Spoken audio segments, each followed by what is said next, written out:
My name is Dave Moore. On January 11th, 2000, I was a reporter for Manx Radio.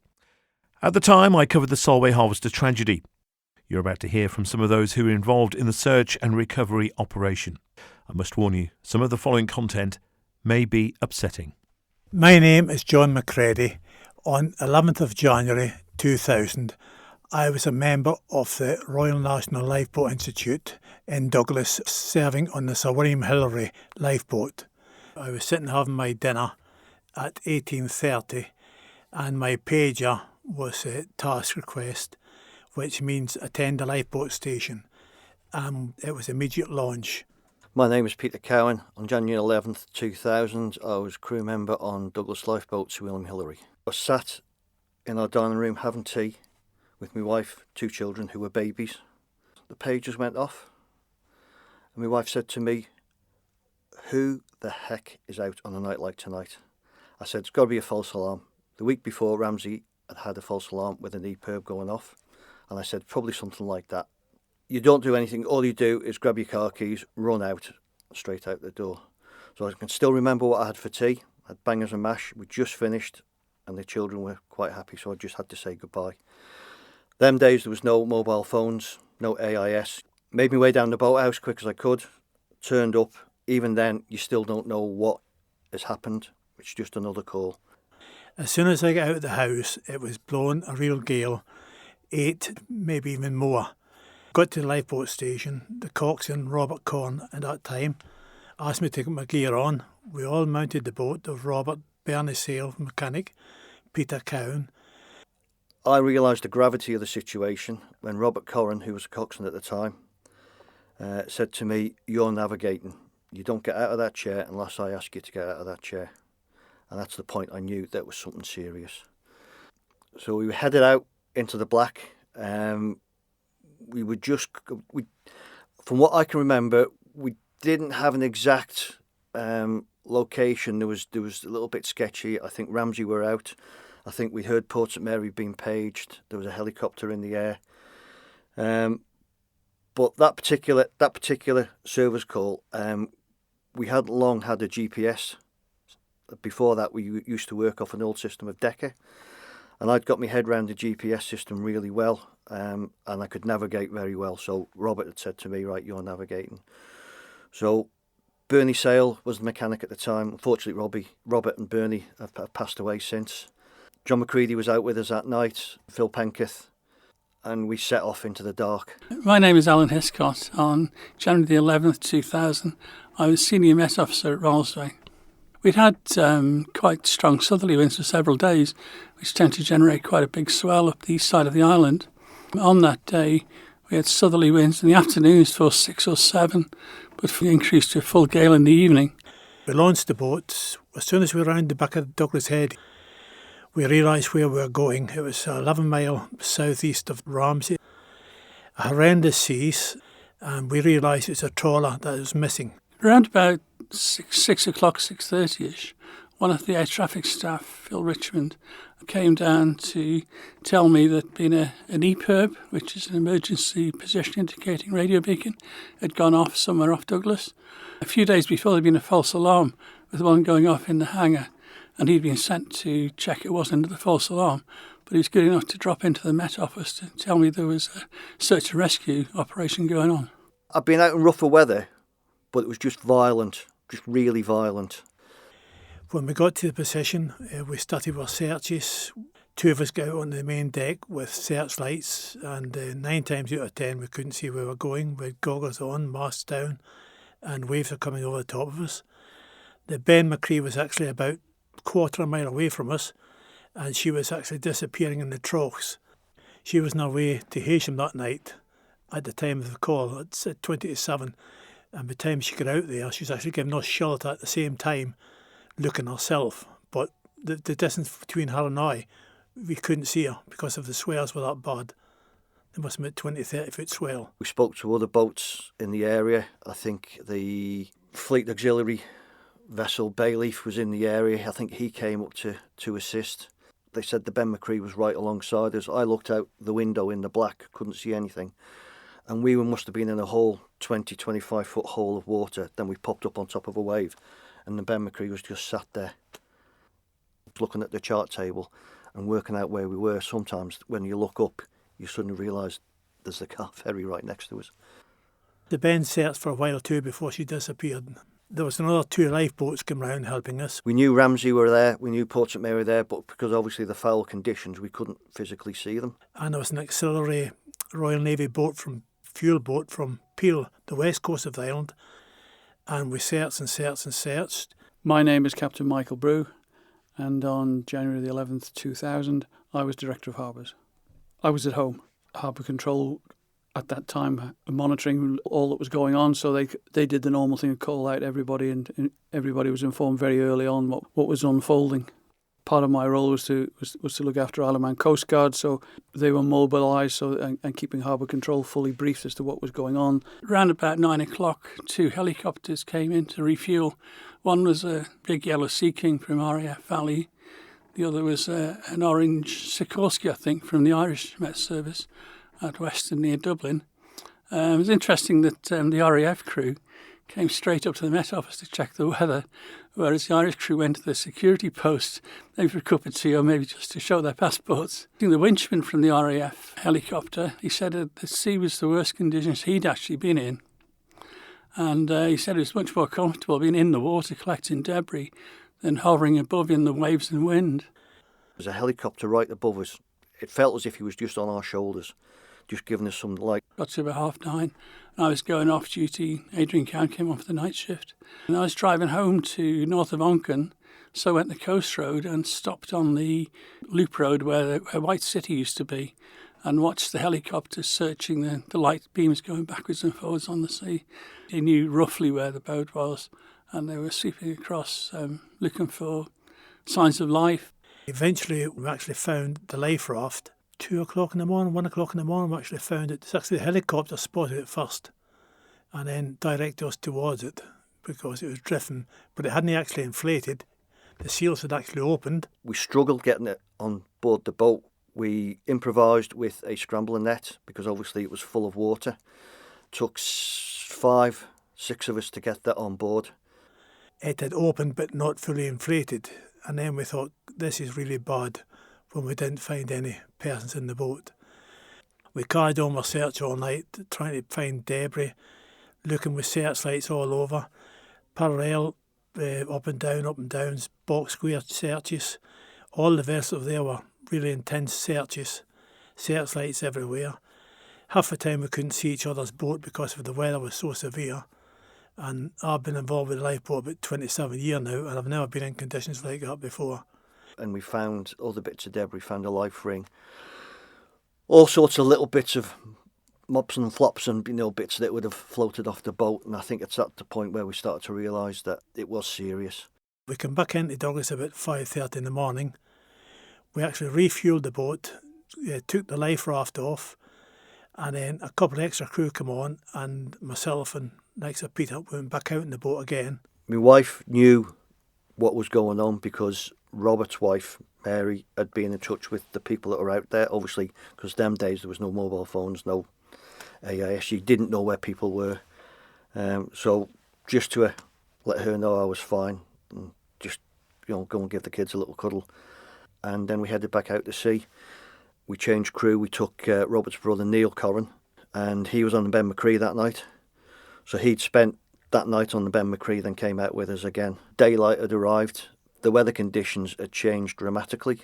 Carried out another search pattern, and what we just found pots and pots of little plastic, obviously what they must have used on the fishing boat, just debris everywhere. And it was that flat, you could see it we just picked it up. And we were carried on right through. The Coast Guard stood us down. We came back, we rehoused about 4 o'clock on the 12th of January. And I think there was a realisation that was it. There was no survivors. My name is Dudley Butt, and on January the 11th, 2000, I was Detective Chief Inspector in the Isle of Man Constabulary. Well, that evening I became aware that a boat had sunk 10 miles off the coast of the Isle of Man, a trawler called the Solway Harvester, in about 130 feet of water. And the next morning I was called in to be appointed as the senior investigating officer to investigate what had happened, because we have a duty to the coroner, usually with a death, to find out what happened. And my first job was I went down to the lifeboat house and spoke to the lifeboat crew who had been called out during the night. They'd found debris and they'd found a raft. I sat with them all morning and discussed what they'd seen and what they'd heard. A Navy vessel in the area, I think it was called the HMS Sandcastle, came to the area and they actually located the boat. So we knew we had a location of where the boat was, so we knew where to look. We later learned, in the next couple of days, that a sister vessel of the Solway Harvester had been sent over by the owner, allegedly to damage the Solway Harvester, to make it look as if it had been hit by something or hit by a submarine, hit a container or whatever. I think to try to cover up the fact that the boat was actually faulty, to try to make out the reason for its sinking was a collision rather than a defective vessel. And they dropped trawling gear over the side of the boat to try to damage the Solway Harvester, probably to make it appear that there'd been a collision or damage to the vessel. So once we knew that something was amiss. So I went to see Mr. Moyle, the coroner. Mr. Moyle, as the coroner said, please investigate, we need to find out what really happened. So once Mr. Moyle had said go ahead and investigate, my next job was to find out how do we get this vessel out, how do we get the bodies out. So I went to see Mike Brew, the harbour master. In my mind, it was a simple job. It was 10 miles off, in 130 feet of water roughly, send out a boat, some divers and bring them out. But Mike Brew said, no chance. He said, first of all, it's too deep for ordinary divers. You need a proper diving gear with diving bells, etc. And the main point is there's about a 4 or 5 mile race knot out at that area, in that particular area. And he said you need a vessel that can stay stationary over the area with motors either corner, basically, to keep it steady.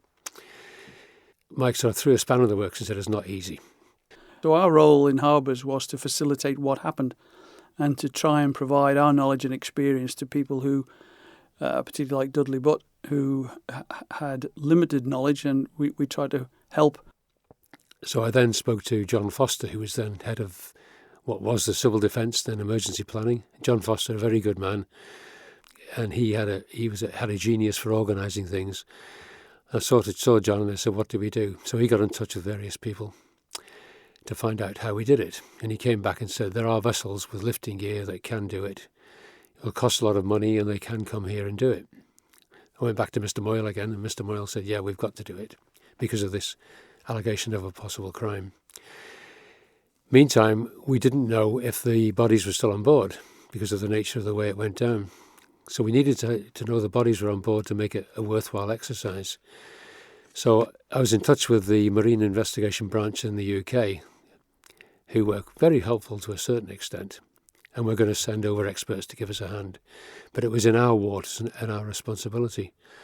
And I spoke to an Admiral Lang his name was, and said we could do with a vessel coming over to examine the wreck to find out are the bodies on board. And he said, sorry, we can't help you. It has to be a sea grave. It has to be left as it is. We daren't set a precedent for British ships being lifted and raised because it would cost millions and millions. Say a boat sank in the middle of the Pacific, do we lift that as well? And I said, well, we're going to lift it as far as we can. We're Alaman government, have our own, we need your help. And he said, no, we can't do it. I then went with John Foster to see Donald Gelling, then Chief Minister. And Donald Gelling was brilliant throughout the whole procedure. I told Donald Gelling the problem. I said, we need a lot of money. We need help from the UK to lift this vessel. And without those, we can't do it. And Donald listened to my story and John Foster's story. And he put his hand across his chest and he said, OK, Dudley, get them up. We'll pay for it. I didn't know Donald Gelling then at all. We then had that assurance from him he would help. Back to Admiral Lang again. Listen, Admiral Lang, we're going to do it. The Chief Minister's agreed to do it. We're going to pay for it. We need your help. He again said, sorry. I said, please, can you find out, can it be done? He rang me back later and said, the Deputy Prime Minister in the UK was John Prescott. And he was also the Minister of Transport. And he said, I've spoken to John Prescott, and he's inclined to help, but he wants to speak to your Chief Minister. So I had to fix up, Donald Gelling was at some function down south somewhere, I had to fix up a phone call between John Prescott and Donald Gelling. And John Prescott had been a seaman in the seamen's unions. He'd been involved to some extent in a vessel called the Derbyshire, which sank somewhere in the Pacific, and he was annoyed at the fact that those bodies hadn't been recovered. And John Prescott, again, I'm going to say in hindsight, a good man, him and Donald Galling agreed they would send a vessel to have a look. Donald got Prescott to intervene, and John Prescott sent a vessel, which was then in Aberdeen. We knew where it was. We knew the vehicle we needed. It was called the Mansell 18. He agreed it could come to the Isle of Man, and the Mansell 18 set sail that night to come here. It took nearly 3 days to get here. When it arrived, we put on one of our detectives, Guy Sutton, went on board with it, and they went out, and they used remote cameras and sort of like mini submarine they had. They could see 3 bodies in the wheelhouse area. So we knew we had bodies on board. We knew then we had a reason to actually try to recover the bodies and to examine the wreck. So thanks to John Prescott's intervention, it was all go. We then had to go to Tynwald. Donald Galling had to go to Tynwald, and they had a debate about giving us £1 million to raise the vessel. We didn't know what it would cost, but that was what they allowed for. And it went through, only one vote against, I think, and it was agreed in Tynwald that the money would be given. So again, Donald Galling was very instrumental in making that happen.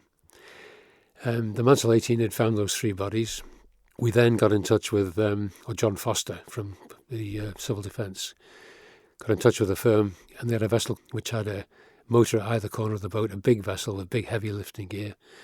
And that came here within about a week to 10 days. That was here to the wreck. My name is Captain Stephen Carter, and on the 11th of January 2000, I was the pilot for all the harbours in the Isle of Man and also the owner of the Laxey Towing Company. The government decided to charter 2 ships to try and raise the wreck, and they were a North Sea diving ship called the CS Well Servicer, which had 2 large cranes on and all sorts of other facilities, and a smaller oil rig supply vessel called the Scotian Shore. And a plan was made to charter these 2 ships and bring them to the Isle of Man to try and raise the wreck of the Solway Harvester and recover the bodies. They also brought in a number of experts, Captain Michael Brew, the Chief Harbour Master, his deputy, Captain Philip McParlin, and a very experienced and senior diving manager who worked in the North Sea, but from Laxey, Kendrick Holsall, and various others, along with Detective Chief Inspector, I think he was at the time, Dudley Butt. And they had a team of divers on board, and they were divers that went down with the full diving bells, the full kit. They weren't just like sub-aqua divers. This would be early February. They spent over a week there at the scene. We put on board 2 of our detectives, Andy Haddock, who was a scenes of crime officer, and Roger Clare, who was a detective sergeant in scenes of crime, a good friend of ours, and did a lot of good work on this. They were on board for nearly 10 days altogether, plus 4 firemen from here to help with the bodies when they recovered them. They were on board that vessel for 10 days altogether, stuck at sea for 10 days. The weather turned, as it was always bound to, unfortunately, and they had several problems. Gear broke, storms were too rough, things went wrong. The first plan was to try and raise the wreck of the Solway Harvester from the seabed with the bodies of the deceased fishermen actually left on board. The CS Well Servicer had 2 large cranes, and they brought in a team of specialist divers, and they initially got slings around the wreck, and they tried to lift it, but it proved to be too heavy for the cranes to lift. We were out in their tug supporting the well servicer. My understanding is that they did manage to lift it a certain distance off the seabed, but it was proving too much for the cranes, and there were 1 or 2 hitches, and so it was put back down onto the seabed. It was a bit more complicated than that, but basically it was too heavy for the cranes to lift. We hoped to lift them out at the weekend, early February. We actually flew over, all the families came over. And I went to a meeting with them, Donald Galling, myself, and my sergeant, Mike Duke, who also did a lot of good work on this. We sat in a sort of a room at the Mount Murray, and we tried to tell these families, who were all grieving, what we were going to do.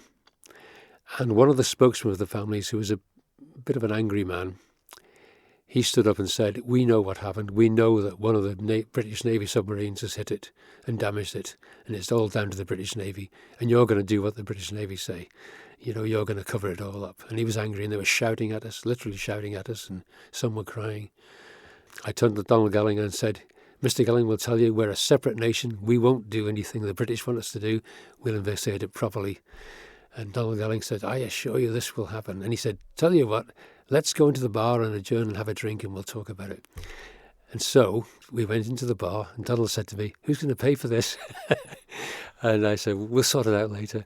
And we sat them down at tables in the bar and brought them all a drink. And we went round table to table, me and Donald, in his very Manx way, reassured them what we were going to do and put them at ease. And it really worked quite well. And the angry man later became quite friendly. He got on our side in the end.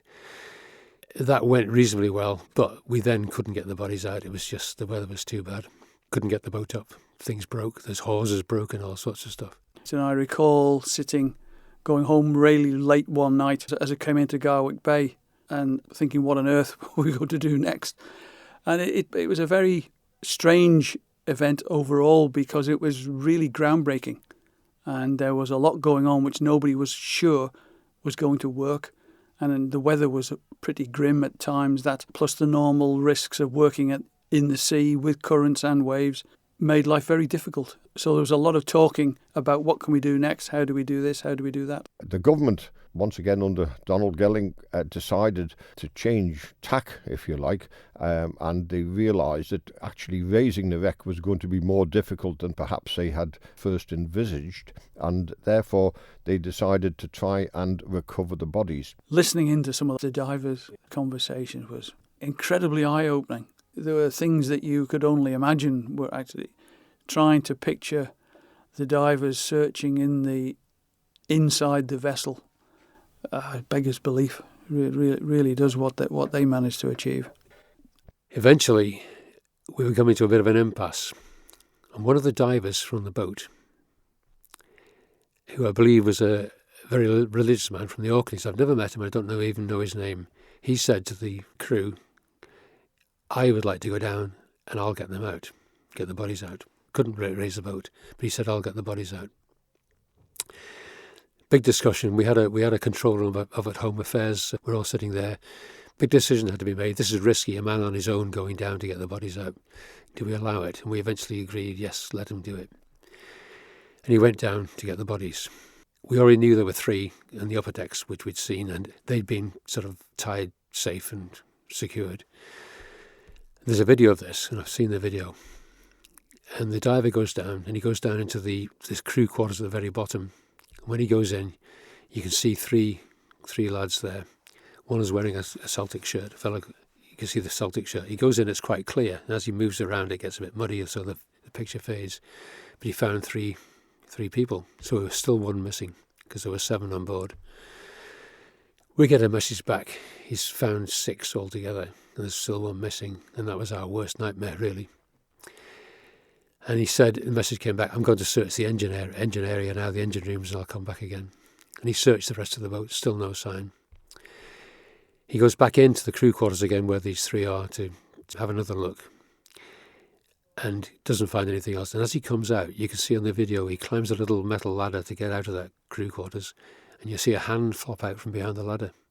And the 7th man, who was a lad called Wesley Jolly, only just turned 17, he was stuck behind the ladder. And he hadn't seen him when he walked in. It was behind him. When he walked out the second time, this hand flopped out as if to say, I'm here. And he'd found the 7. And we got the message that all 7 had been found. And that was a huge relief, because to say to the family, we've got 6 of your family, but not 1, that would have been devastating for them. The diver that eventually found the last crew member, he probably was beyond his limits, actually, but would not give up. So it was incredibly emotional when they found the last one. They got them all out, and that was a huge relief. And you could tell that even in the professional, sort of almost bland communications that we're hearing. You could tell the emotion was very much affecting everybody. A diver would tell you more than I know, but at a certain depth, they're time limited as to how long they can actually work at that level. And not get the bends, as they're commonly known. They were pushing the limits of what was safe and possible, but they were very determined to find them. And you have to say that the divers from the Well Servicer, under the instruction of Kendrick Halsall, did a remarkable job, not a very nice job, going on board and recovering the bodies which were brought aboard the CS Well Servicer. I then went into town where I knew the families were in town shopping, in effect, and I saw the coach they were using outside the Sefton. It was driven by McGee. He used to play for Milloo, a lad called McGee. I forget his name now. And I said, where are they all? He was with the coach, and he said, they're all in town shopping, they're coming back at 2. So I thought, right. And I went to the Sefton Hotel and I said, please, can I have a room? I need to, urgent room. They came back at 2 and we got them into the atrium. The atrium had been built by then, into a room just off that, organised coffee, etc.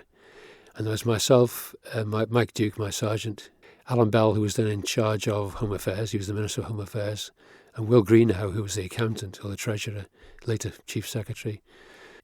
And we sat there, we got them all sat down, and we said, we've got some sort of, didn't quite say good news, bad news, but we've got some good news that we've found the bodies, and they're all there, we've got them all. And I've got to say, as I told the story, it was like bad news, good news. As I told the good news, they're all there. I started to cry, as did all of them, as did Alan Bell, as did my sergeant. He was not prone to crying. It was so emotional, the most emotional moment of my career, to say to them, we've got them all out safe. Everybody was in tears, and they were so relieved. While all this was going on, we had the world's press here throughout late January, early February. And every night or every day I was doing a press conference, and there were like 20 film cameras on us, and I was doing this proper high-grade press stuff. And then in the evenings I'd go and meet them in the Empress Hotel in a bar and tell them the background to it all, give them the real story, and tell them what we're actually doing. But then we still had the press conferences. And I was assigned Daphne Kane from Home Affairs as my sort of aide, so to give me some journalistic input. So she broke her teeth on that. I think she was quite new then. But she worked with me a bit on doing press releases and stuff. So I had Daphne with me for those 2 weeks. During that night, or that evening, this diver had gone down. He bagged all the bodies up and he got them up. And we had a vessel called, like a little container ship, had gone out to the wreck. And they loaded the bodies on the container vessel and then brought them in that night. And that was February the 4th, I think, the Friday night. Now, the intention was that the well servicer was going to steam into Douglas and bring the bodies ashore at Douglas. However, by the time the last body was on board, the wind had started to freshen considerably from the southwest. And I spoke to the captain. By this time, I should say that I'd brought the well servicer in and out of Douglas several times, so I knew the captain. We discussed the weather conditions and the difficulties of berthing the vessel in Douglas in the weather conditions. And because obviously I have the local knowledge, which is the whole point of pilots in the first place, I made the suggestion that if I was to steam to Laxey Bay in the Scotian Shore, the supply boat, and the well servicer steamed to Laxey Bay, it would be calm up there in Garwick Bay at the south end of Laxey Bay, and comparatively sheltered from the gale, and we would be able to put the two ships alongside and transfer the bodies to the Scotian Shore, which was a much smaller ship, but much easier to get into Douglas and berth. And this is what actually happened. And then the detectives who were accompanying the bodies for the reasons of continuity of evidence, obviously, they transferred as well, as did various other people involved in it. And then once everybody was on board the Scotian Shore, we set off to Douglas. And I have to say that it was not a nice trip down to Douglas, because the tide was ebbing, which means that the direction of the tide was running from north to south, but the wind was blowing from south to north, so it made a very, very steep and uncomfortable sea. And I think that the poor detectives were not at all well on the way down to Douglas. I was on the quay down there waiting for them to come in, and we had Dr. Christian, who was the doctor from Peel, who was our police surgeon. And as the bodies come in, he had to look at each one to certify them as being dead. The fireman who'd been on board the well server had come to shore as well with it. So the fireman and myself and 2 or 3 other people, we were lifting the bodies out of this container. And we had coffins arranged from funeral directors to take them away. We berthed the Scotian shore on the Victoria Pier, and the bodies were craned off one by one, and the government had arranged for a lone Scottish piper to be playing a lament on the pier, and it was entirely appropriate and extremely dignified. There's a big crowd there. There was a piper, Barry Edgerton. One of the Edgerton lads was playing his pipes on the gantry at the top, and the families were up there with him on the gantry as we brought the bodies in. The bodies were in a reasonable state, to be honest. They'd been in the sea for 3 weeks, but it was very cold, and they'd been, in effect, preserved. And we then took them away to have post-mortems. Spent the night doing the post-mortems. The biggest event, as it worked out, once the bodies had been recovered, and the huge relief that everybody felt that they actually found all of them, and bringing them ashore in a way that met the needs of the family and the crew themselves. That was quite a stressful time, because the media all over this, nobody could move at all. The government chartered a Manx Airlines plane and went to Scotland to pick up the families, and we were kept very much in the loop as to where the aircraft was, the timings, because we had to get the families from Ronaldsway to Douglas Harbour as quickly as we could, and hopefully outside of the view of the public and the media. That was achieved. The families were actually in the walkway between the 2 piers with the lights out, so they could see what was going on without being seen themselves. And that was an incredibly emotional time, and something which I think the families appreciated in the end. The next morning, I went to saw Michael Moyle, the coroner, and told him the results of the post-mortems, which indicated there had been some smoke in the engine room, that the engine had died off because of the water inhalation. Mr. Moyle wasn't very pleased with what he called the circus down at the landing pier as the bodies were brought in, because he thought it was a bit over the top, the ceremonial aspects of it. But I think for the families there themselves, it probably was quite an appropriate thing. For me, I was busy doing other things, and we were actually dealing with, I'm afraid, dead bodies and the consequence of those. In fact, there was a young policeman came along. The lads had been on the boat for weeks, or for 10 days or more, were actually doing the physical lifting and the firemen. And I thought it was unfair, they should be doing all this now. So this young policeman came along, and I said, "How long have you been on?" And he said 6 months, and I meant how long had he been working that night. And I said, "Could you give a hand moving these bodies?" He moved the first one, then he disappeared. We never saw him again that night. Policemen in my day, we were used to dealing with bodies all the time. We used to have to strip them and move them, etc. But the current policeman never hardly ever touches a body or sees a body. I think he was a bit shocked by what he saw. The postmortem was done overnight. Cause of death were drowning, etc. And then we had to start an investigation as to how it happened. The families went home that weekend. And during the next week, well, they had the funerals of the boys who died. And I went away to the funerals with Mike Duke, my sergeant, as did Alex Downey and Donald Gelling. They went away from the government. And the people in the Isle of Wight were so grateful to the Isle of Man for what we'd done. And the funerals were amazing, because the people were so supportive of us and were so grateful for what we did, and for the Isle of Man. There's a pub there called the Steam Packet on the quay, and we went there and had a few drinks with the families, and it was an amazing occasion. Very emotional, very, very moving. More funerals the next day at Whitthorn itself. We went into a pub called the Railway in Whitthorn, and we were told by the local police, don't go there, it's a bit of a no-go area, it's a bit rough. And I've got to say, some of Whitthorn is rough. The people are very poor, and there weren't many jobs. And these lads working on the Solway Harvester were lucky to have a job, and financially the whole area was fairly poor at the time. And we go into the Railway pub, and there is this man who was a bit stroppy with us the first time. He was like the godfather of the area, a bit of a strong character, put it mildly, I suppose. He may have had a history, I suspect. But he was there, and we were talking to him, and we had a couple of pints with him and some sandwiches. And I go in the toilet at one point. There's one of these Scottish lads there, and he bangs into me deliberately in the toilet. He says, I effing hate the poorness. I hate you.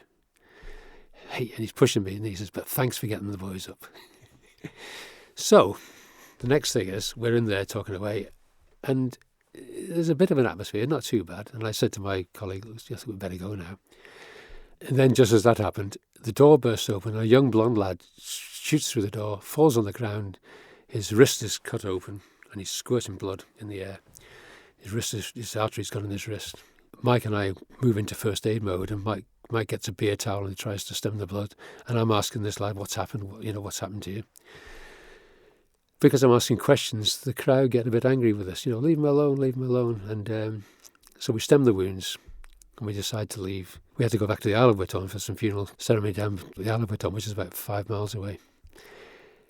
Ask this lad questions, get sort of no replies, and decide to leave. Discretion, the better part of valour. So we walked out of the door, trail of blood up the road to a house, and there's a house there with a window smashed in. An English chap out there, and this English chap had been the boyfriend of the mother of one of the lads who died, and he wasn't well liked in the area. So I spoke to him, I said, what's happened here? He said, young Davy so-and-so has just come in and punched my window and run off. And I said, okay, have you called the police? He said, I have, but there'll be agents coming. And I said, we are the police. He said, where have you come from? I said, the Isle of Man. He said, that was quick. So I said, if you agree to take no further action and I get this sorted, will you call the police off? He said, okay. Went back to the pub, saw the Godfather and said, look, can you agree to pay for this damage to the window and we'll sort it all out? And he said, yeah, we'll sort it all out. So we left in good terms in the end, and they sorted out the cost of the window. But that was a small incident. There were other incidents as well, but it's part of the story. Once we got the bodies out, and the thing was then, how do we get the boat out? And they tried again, but they couldn't lift the boat. It was decided to leave it until the better weather. The government then decided at that time of year it was pointless trying to continue with the vessels that they had raising the wreck. And so everything was then put on hold until the summer. Meantime, we carried on investigations. We had a couple of lads working in Whithorn area doing some investigations. I went over a few times with Alistair Montgomery, our then government prosecutor. We met there, Procurator Fiscal. We agreed terms of how we would prosecute and how we would do inquests, etc. And the government chartered from a Belgian salvage company called Scallop Salvage a large floating crane called the Norma, which was self-propelled in short distances but was towed up here by a big ocean-going tug. And then the Norma went out to sight, and I was piloting the Norma out of the harbour, and then we were going out with it in our tugboat, the Wendy Ann, to stand by and assist if required. And eventually, after a few days, the Belgians, who were very skilled in this, managed to get slings round the wreck, and the crane on the Norma was a much bigger crane than the combined lifting capacity of the two cranes on the CS Well Servicer. And the Norma was able to lift the wreck of the Solway Harvester to the surface. Investigation went on, and then in June, we got the lift done. When I say we, I wasn't on board. I had been on board, but wasn't there at the time. They lifted it up, and I went to Ramsey where they came in. The intention was to take the Solway Harvester eventually to the shipyard at Ramsey and put it on the slip so that it could be examined by the investigators, the marine investigators, to decide what caused the accident. The Norma arrived in Ramsey Bay. I went out in tug the Wendy Ann, and we had another smaller tug, the Lonnon, went out, and the intention was for us to tow it into Ramsey Harbour. But before we could do that, the Solway Harvester was still hanging from the crane, but partially in the water. And I then had to go aboard the Solway Harvester and go through it from stem to stern with the Belgian salvage superintendent in order to make sure that there were no serious leaks which would possibly cause it to sink again in Ramsey Bay before it actually got into the harbour. And I have to say that it wasn't really terribly nice climbing through the ship where 7 fishermen had lost their lives. But anyway, it had to be done. And there was a tiny little leak round the stern post, but it was only a trickle, and certainly nothing that worried me that there was going to be any problems taking it into the harbour at Ramsey. So once that was agreed, and I signed the release papers on behalf of the government of the Isle of Man to take it over, we connected the 2 tugboats and then slowly towed it in the evening into the harbour at Ramsey. It was a still lovely summer's night, and it was packed. The crowd, it must have been 2,000 or 3,000 people on the quayside there at Ramsey, and it came in dead still and calm. When the Norma arrived in Ramsey Bay, unlike the earlier operations, the weather was absolutely beautiful. It was a wonderful evening, very little wind, sunny. But the amazing thing was there was absolute silence. Nobody was talking. and the only thing that you could really hear was the exhaust of the two tugboats bringing it in and manoeuvring it. And then, along with the harbour board's workboat, the Tararushti, we put it alongside the quay in Ramsey, and then a couple of days later the Tararushti moved it up and put it on the slip at the shipyard so the investigations could begin. And when you get it onto the ramp, it's actually a big piece of kit. It's like 3 stories in effect, and you get inside it, it's huge. And we found that through experiments, we actually got a model built in a dummy down at Plymouth. We got a model built in a simulated sea in Plymouth. And everything. And what had happened was it had shipped water. It hadn't been maintained properly. It had loose hatch covers. The inner linings were soaked. There's like fibre in between the linings, and then it got soaked. It was tons heavier than it should have been. They put a new superstructure above, which is out of sync to what it should have been. It was a faulty vessel and had been for years. It was soaked through. The previous trip they'd gone out, one of the lads who hadn't been on the second time gave evidence that he'd had to wade through waist deep in the water to unplug what they call, it's a filter thing in the bottom of the boat, which gets rid of the rubbish, and then I got blocks. And he had to undo it to release all the water, etc. And that was through waist deep. That was the trip before in December. It's happened again. Water had come in. It got unstable. The weather was very bad that night. It was probably a force 8, force 9. It apparently, from what we worked out, it sort of sank and went nose down and hit the seabed, nose down, and crumpled the nose.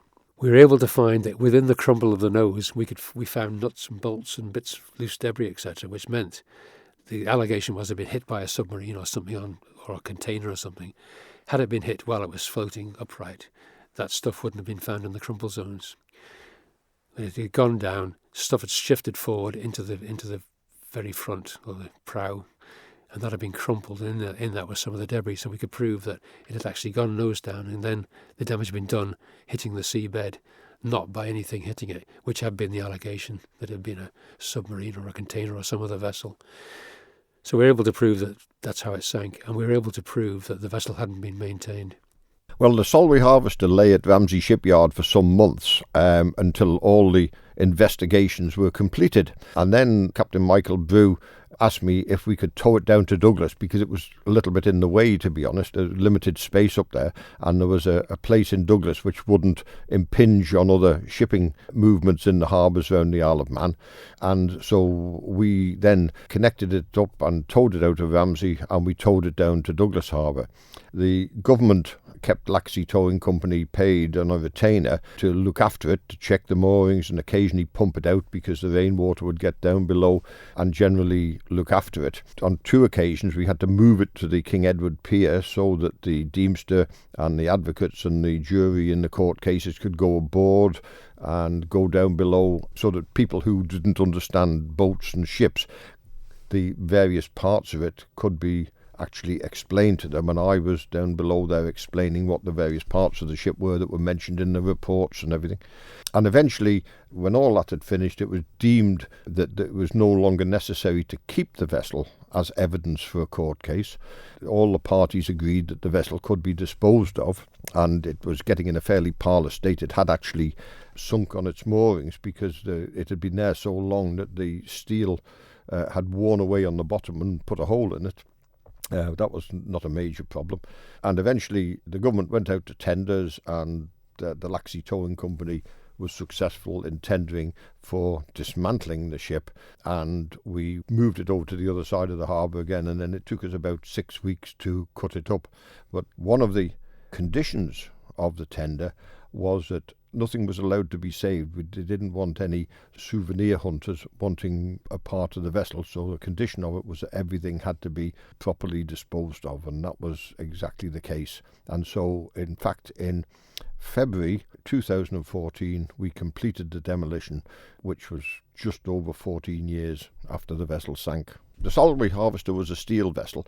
It had various wooden linings in the hold and things. The wood was all cut out and burnt so that there were no remains. The steel was cut into sections and shipped off the Isle of Man to scrap merchants in the United Kingdom. And so we made the best endeavours. Nobody really knew where it was going to in the United Kingdom except me and the people that we were dealing with. that's as much as you could really do to stop people trying to get any macabre souvenirs.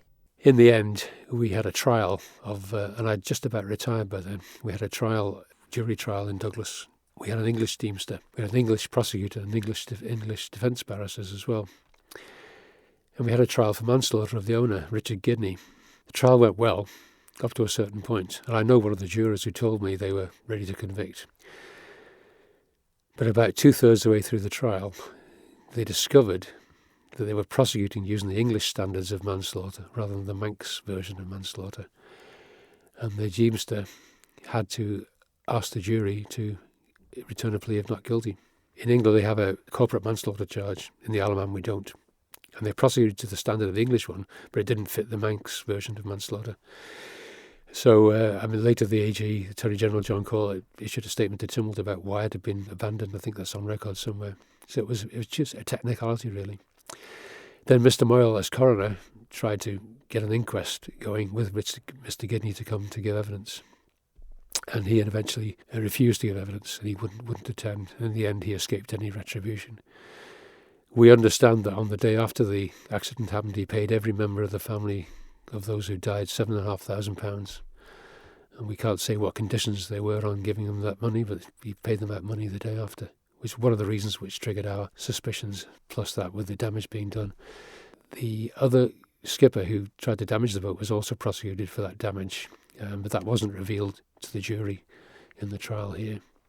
The saga was really about poor maintenance of ships, quick turnarounds, staff of very, very sort of poor kids being used to make money for owners, being abused in a way, I think. When you look at the life histories of those lads, it was all about making money.